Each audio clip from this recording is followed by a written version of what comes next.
previous video, we learned what collinear points are. In this video, all we have to do is visualize points, lines, and planes. If we have 3 points A, B, and C, which have exactly one line passing through all of them, then they are called collinear. The correct definition says that 3 or more points are collinear if a line passes through each of them. Now consider these 3 points, P, Q, and R. Since we do not have one line that can pass through each of the points, they are non-collinear. But there is something special you need to know about 3 non-collinear points. Exactly one plane will pass through the 3 of them. It does not matter where the points lie. Only one plane will pass through any 3 non-collinear points. Now consider this table which has a plane surface on top. Assume we have 4 points P, Q, R, and S on it. Basically, points P, Q, R, and S lie on a plane. What do we call the points that lie on one plane? They are called coplanar points. Remember, 3 points will always be coplanar.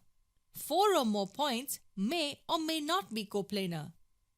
Planar means on one plane and co means together. So if 4 or more points together form a plane, they are called coplanar points. This is a line L and a point A which is not on it. Think about it. Will they lie on one plane? Yes, these two also will form exactly one plane like this. Now we come to the last concept in this video.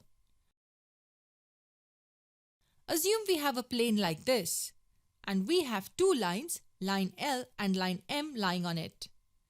Taking a guess, what would you call lines L and M? Yes, as they lie on one plane, they will be called coplanar lines. So if we have a plane and 2 lines, say line L and line M, lying on it, then lines L and M are called coplanar lines. But are 2 lines always coplanar? No, not necessarily.